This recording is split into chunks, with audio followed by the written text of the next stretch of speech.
Hey, I'm Matt, and once a week I demonstrate world building concepts, tricks, and tips, usually by building a new world on the fly. This week we are going to dig deeper into magic systems and create our own points-based magic system, all based on the AALC magic system I developed. Hope you stick around, and let's get to work.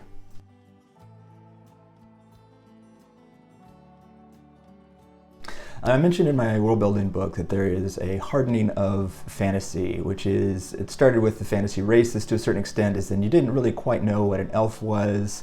There's different qualities to it, especially back in time, which, you know, in the histories or mythologies that we were taking our ideas for elves from, and over time they hardened, and I think a lot of that came down to RPG, specifically Dungeons and Dragons, where they started making rules as to what it meant to be an elf. They needed rules because this was a shared gaming experience, and you needed, rules so that you could all play the game and not get angry at each other as much as you inevitably do when you're playing a role-playing game. Anyways, the same holds true for magic systems, is that I think that games, RPGs, and video games especially harden magic systems from what they were.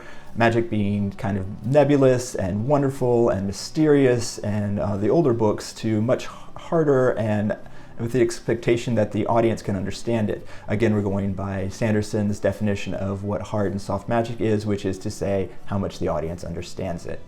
Magic systems needed structure because, again, you were playing a game and you needed to know the rules. D&D started by borrowing from Vance's Dying Earth series with the idea that you learn spells and then would forget them as soon as you cast them, meaning you had to relearn them every day. One of my favorite RPGs around this, much later actually, was Rifts. I probably mentioned them before, and they used PPE, which is again a points-based system, which is to say that you have a certain resource, which is your magic or mana or number of spells, and then it is all about resource management as you use them at the correct time to do the things that you need.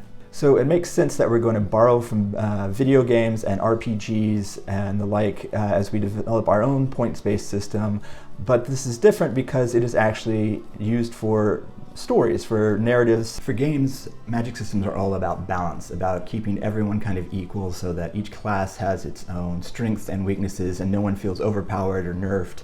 That way everyone can have a good time. In narratives, magic systems are all about creating drama. Like everything involved in narratives, it is all about drama. And you increase drama by increasing the dilemma. And dilemma means making the characters make tough choices. The more you increase these tough choices, the more dilemma they have and the more satisfying it is for the audience.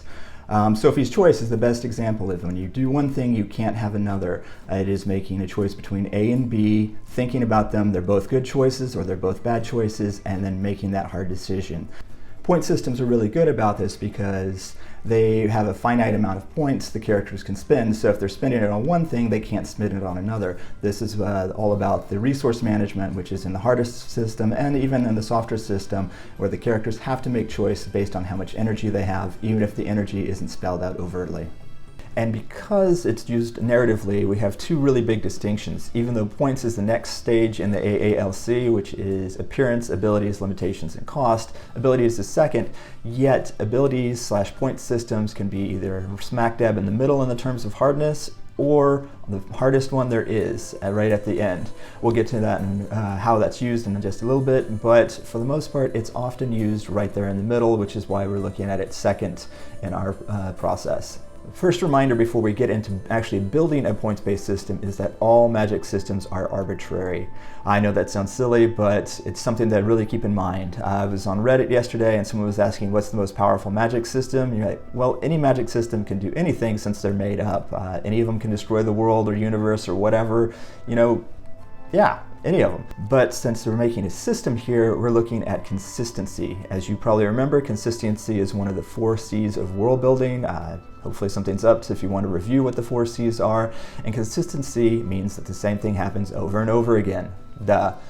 But that's really important for world building to make everything feel authentic and like the real world itself. And this consistency in the magic itself is what makes it a magic system instead of just magic. So this is our first step into it, and let's see how it goes. Our second reminder is that the definition of magic itself. Magic is change wrought through unnatural means. The unnatural part just means to the audience, not to the characters themselves who can completely understand this magic, but it's a change to the environment itself, knowledge, anything that is wrought through unnatural means. Ability to describe the degree of change to the environment, magic user, etc. It is how much change is wrought by the person or magic taking effect. But the second thought that undergirds all this, the philosophy behind it, is that the greater the degree of change, the greater degree of difficulty. This is really, really important, so I'm going to say it again. The greater the change, the more difficult the magic. And to illustrate this, let's use a bad magic system. Let's say like the first spell that the first novice learns is to kill 30 people 2 miles away. The second spell they learn is to make a single person death. Third spell is to snap their fingers and create a spark of light. That's a bad magic system, and we recognize this unconsciously because the greater degree of change, i.e. killing a lot of people, that's a big deal from a long distance, is significantly larger than creating a spark of light. So to have that one be a later, in the progression of the magic user just kind of upsets you. Mind you, we can use that, and if, if part of the story idea is then, they're taught to kill first and then they can't really learn anything, but let's not really focus on that. An exception that proves the rule. We're going to use points here to measure the effect on the environment and change to the world itself through magic. You can either eyeball this by just kind of like, I'm going to do this and this and this. You don't really need to go any further than that, or you can do a full-on points breakdown, which we're going to do in just a second. I developed this system for my upcoming next series, if I ever get around to it, which is an urban fantasy in which every single magic system all coexists in the same world, but they're all distinct, and I needed a way that I could kind of scale it and explain it within the game system, but keep that all behind the curtain so that I could keep track of all of it. So here's what we're getting here with this point system. 4 main components to this: scale, description, pool, and recharge. Scale, like all things in the magic systems, is arbitrary. I personally use a base 10 system because, 10 fingers, we just seem to understand base 10 system. So made a level of 1 to 10. Don't have to do that. You can make any level. You can have level 4. I think original AD&D had 15 levels for their spells, but yeah, that's all you need. Just set a level system that fits your personal desire. We're going to use base 10 for this example. Now it's time to scale it. You can make it linear, so 1, 10, 20, 30, etc., etc. You can make it exponential. I'm not going to try to do those off the top of my head. I personally want to use something more exponential, but that was difficult because they landed at weird places. But I feel that magic should sort of escalate in the amount of power. A novice, not really that much.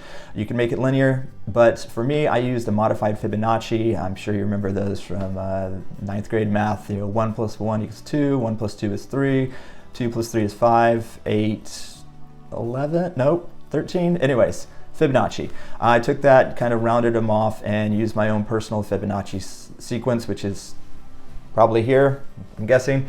Anyways, once you have that, then it is time to scale. This is the scale itself, and I did this by, number 1, that is the smallest amount of change you could possibly do with whatever ability this is. 10 being the largest, and we're talking like, if it's a damage spell, like destroying a universe, something like that, like just as big as you could possibly get.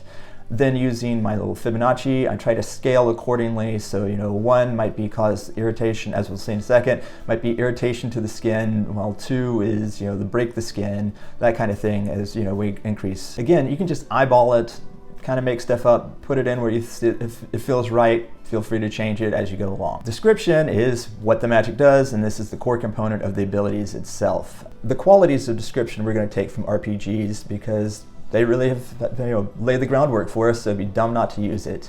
They usually break down into the degree of change, time, range, area, or number of effect.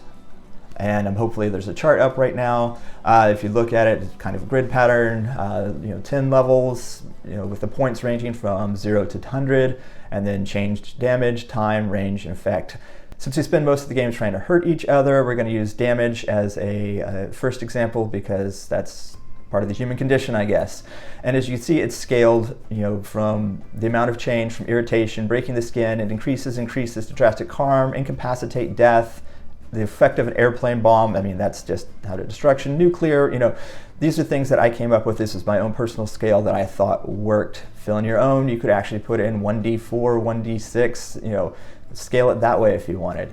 Then for time, this is how long it affects the person or in question, minute, hour, days, weeks, etc. Range, how far from the person who's using the ability. Then area of effect, area effect, how many people, what's the cone of destruction or whatever like that. For a more concrete example, let's say they wanted to use a fireball that was going to drastically harm. We look at the chart. Oh, that's 10 points. Then it's going to drastically harm 5 to 10 people. Look at the chart. That's a 5 score at a range of line of sight. Another 5 points. So that would be a 20-point spell, if you will. I know. Like if we wanted to have it where it kills, that's 25. Hundreds of people, 25. The next state over, another 25. That spell would be 75 points. Arbitrary number of, for the spell, but just to keep you, in terms of scale, what it can do. Now, this is really important right here. This is the abilities part. We're just talking, we're calling it a fireball right now, but it doesn't have to be. This is just talking about what it can do. But what the spell actually is the appearance part of our AALC, which is the soft system. We could say it's a fireball, or we could say that it's the void opening up to, create these effects, or we could say it's 30, pink fluffy bunnies attacking the person to cause this damage. That's the appearance. It doesn't matter what it is to the abilities itself. The abilities build onto what it is, and it's just to describe the effect to the environment. We can also flip this around to do healing real quick. So we can say, that you could heal a person of an abrasion with a 1 point used and that kind of thing like that. We can also scale it for something like mind control, which is hopefully up on the screen. We can have a 1 minor influence for smaller bits, and full control with resistance for 25 points. And then I kind of ran out of stuff when I was making this up, because I thought, without resistance, full control of someone without resistance, that's pretty much the top it could be, and I never came up with anything else. So fill in your effects based on whatever you want. I had one with this number of tentacles you could create, using this ectoplasm and how strong they were. Figure out what the effect is that you want and then scale accordingly. Now these can be used to design specific spells like a fireball that does this amount of damage, or magic missile, or flash of light, that kind of thing, globe of daylight, I don't know, that was from my old RPG days. Or it can just be to how much you want to warp reality. You can have someone who looks at the threads of reality and can twist them. I'm reading Dragon Mage, by the way, in case you're wondering. And next we look at the pool. Now that we know what a spell can do and how much it's going to cost, I know this is not a cost system. Anyways, about how much it's going to cost, we need to have how much pool the person has of points to use. A lot of times we use mana as just like a general catch-all. That's what video games use. That's what a lot of RPGs use. You can use that. You can call it anything. You can call it your essence. Dragon Mage again. That kind of thing. So how much is in the pool? How much does the person have to work with? We should also figure out what happens when they run out. A lot of times we use exhaustion. That's just par for the course. That's what everyone understands. When you run out of energy, when you run out of endurance, you get tired. But there is an inherent trap to using this in the story that we'll get into later. After we got the pool, then we need to figure out how quickly the individual or whatever it is recharges. This is how quickly their points are returned to them and how they're returned. Like, do you sleep to get them? Do you meditate? Do you have to take medication? Again, entirely arbitrary, up to the person who's designing the system. You can also add any qualifications, limitations, anything else to make your magic feel more yours. You could say that they have to speak to use the magic, they have to be upside down, they have to be at a crossroads at midnight. It's your magic system. Add anything else you want to it. This is just to scale it with the point system. And it's there to help you keep it consistent. But do you actually really need this point system? I gave a little presentation on this a while back, and that's the question Michael Sullivan asked, and it was a really good question. I'm going to give the same answer that I gave to him. Yes, but, which is always the best kind of answer. You should definitely give that to your significant other when they ask, does this make me look fat? Anyways, I remember when I was a young screenwriter, I got a meeting, and one of the things, and I knew nothing about, and never read a book on screenwriting whatsoever, and the producer said, you follow the 3-act structure really well. And I was like, I don't know what the 3-act structure is. But I definitely wrote in it. And that's because I've consumed so many stories in the 3-act structure that I just unconsciously used it because I'd absorbed so much of it. The same is true with magic systems. You can just make a magic system and you don't really need any of this. But it's a tool there if you want to use it from the beginning, and it's also something that'd be pretty useful if you're like, this spell just isn't working in my story, that I'm like, maybe let me look at it like, oh, this is actually like a 40-point, spell when I really need, this is a very novice, magic user. They probably shouldn't have this much power. Let's see what I can do to modify it accordingly. Now, the ability and point section maps to Sanderson's first law, which is to say that the magic is more satisfying to the audience, can solve the problems in the story, the more the audience understands the magic itself. Otherwise, it feels like Deus Ex Machina. Now, that's why this the point system is either right smack dab in the middle or on the far end of it. The one on the far end is that the audience fully understands the point system and knows, like, down to the details of the character has this much mana and is going to use it to cast this spell at this crucial moment. You can use the magic to solve all the problems in this case because the audience understands it because it's so overt. Now, this doesn't really occur very often in stories themselves. It's more of a video game, and when it is in stories, it's more lit RPG and progression where you can be really overt as part of the story structure itself.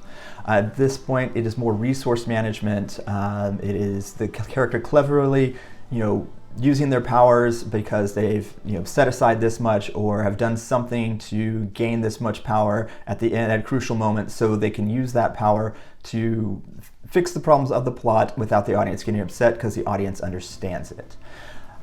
This is a great system for people who like that. I personally don't as much. These are not my favorite subgenres. I feel like if anyone remembers in Red Dwarf, there was an episode where Remember is explaining his risk and how great it was, and he was like, and then I rolled a 6, and then I rolled a 2, but another 2, oh my goodness. And you can just see Lister just getting so bored because he's telling him numbers. Instead of like, well, then I swept in and took Africa, and then, then I had to turn everything against Australia because of this. That's more of a narrative version of it, but Remember was talking about the numbers itself, which is what, you need to do on the far end at the hardest version of that. That's why a lot of people use the middle version, which is eyeballing. When you eyeball, you just kind of, make it up, and, it just unconsciously fits it. The audience accepts it because it's unconscious. But in the cases like this, usually the magic user isn't solving the major problems of the story, they're solving minor problems. The magic user is usually a secondary character in this. They're part of a group, but not really the protagonist. In the hardest version of this, they're usually the protagonist using their magic to solve the problems. Raceland from the Dragonlance series, specifically the first one, is a great example, as is Willow from the Buffy episodes. Secondary character, part of the group, integral part of the group, but not the protagonist, not the one driving the action, and using their magic to solve smaller problems, not the big overarching problem. Yes, Raceland is the main character in the second trilogy, and I need to go study that again to explain how this works, because I'm a little iffy on it right now. Now, with the Willow and Raceland example, they can actually solve big problems, which can be the whole storyline. That is actually a modified cost system, which we will discuss in a later video. Now, the exhaustion trap. This is a really interesting thing because we unconsciously understand that the character, gets tired when they use up all their points and they become exhausted. So, this is what happens to us physically. If I'm swinging a sword around for, probably 3 minutes, I get really tired really quick. I'm exhausted, I can barely lift my sword. We understand that. We assume it's the same for magic systems. However, in good storytelling, the author is going to want to exhaust the magic user or whoever it is right before the finale to keep them at their weakest. And, that's great and all story-wise, but the audience just unconsciously understands that of course they're going to find that inner resolve, that extra point of magic, and that's unsatisfying because we were just told that they didn't have any in reserve and then we just gave them one. That's not really great. That's them being strong rather than cleverly using their powers. Now, there is a caveat to this, as there of course a caveat to everything is that they can use, find that hidden reserve, can unlock that magic that's been, giving them trouble all this time, so long as it shows personal growth. This is the Soft Hero Complete version of our soft systems that if you need to review, I hope there's a link up right there. This just means that they're getting over some flaw of their own and have figured out, what to do in this situation when it's been troubling them for the whole story. As such, it feels earned because they've had, character arc and personal growth. Vox Machina, I just finished watching that first season, and same sort of thing. I just now realized that I can't tell you what it is because this has only been out for a week or something, and I would spoil it. But let's just say that both magic users in it go through a lot of personal growth to unlock powers in the finale, and it feels earned because it shows what they've done. And to give a little more example on this, I think 2 weeks ago when I started breaking down the AALC system, I got a randomized magic system, and one of the abilities in it that I developed through using the soft system was far-seeing. So let's use that real quick to break down the point system to see how it can be used for that. As you can see, there's no actual damage to this. Since this involves seeing, I described it as being like astral projection, so we had to rethink of it. Some of it, like time and duration, that was pretty obvious, how long he could maintain it, 1 minute, hours versus days, weeks, months, etc. Range, how far he could travel from his body to see, that was, pretty easy to keep that one the same. Area effect, I didn't really have anything for, there's not much of an area effect. Maybe if I decided if he could take people with him later, but I haven't developed that as a power. The fun part is the amount of change. I used the damage/change template right there with the 1 to 100 scale, and I started playing with the powers. I thought, what is the smallest amount of power that he could do for this? And I thought maybe seeing vague outlines. I think that's pretty, and specifically just seeing them, not hearing them. So that went in as my number one, the amount of change that could happen. I didn't scale it like I normally do with going straight to the 100s. I couldn't think of anything at first, so I just started filling in, and I thought, after seeing vague outlines, then to be able to clearly see, no hearing. Then the next stage up, I thought, clearly see and be able to remember all the details. That'd be a cool ability.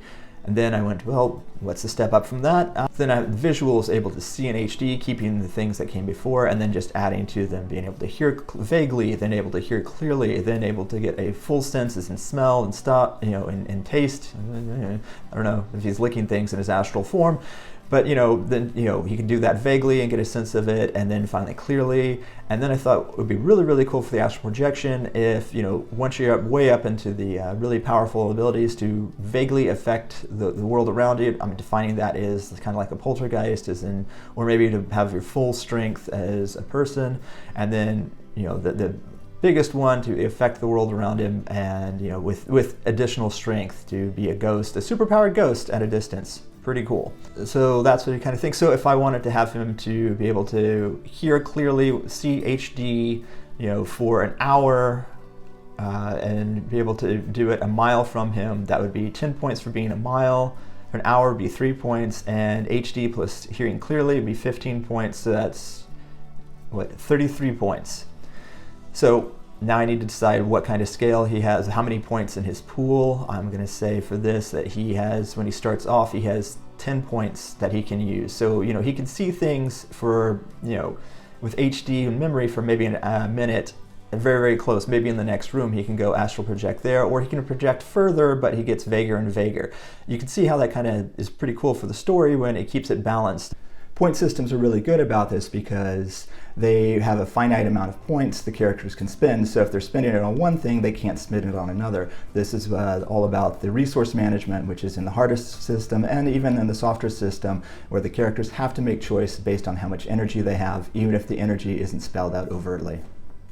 We start off with 10 points for his pool, and we're going to say that he regenerates by sleeping because that's what everyone does, and we're going to say that he gets 5 points back per night of sleep. We can say he gets 1 point per hour of sleep. The old Rift system that I love so much had, I think, 5 points per hour if you slept, and 10 points if you meditated. We could use that. Or we could say that his power is fueled by aspirin and he has to take a pill to gain a point.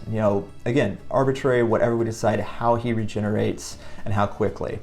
With this system, I can now either eyeball it, keep it right in the middle, and say, and describe how he can do certain things, but that makes it weaker or stronger. And I think the audience will understand that the more powers he uses, the more difficult it becomes, and will just inherently, unconsciously understand that. On the other extreme, I can take this all the way out to the hardest system possible, say that he has 16 mana and he's going to use them in this following way so that he can do this, and that is why he was able to see whatever it is in the finale to defeat the bad guy.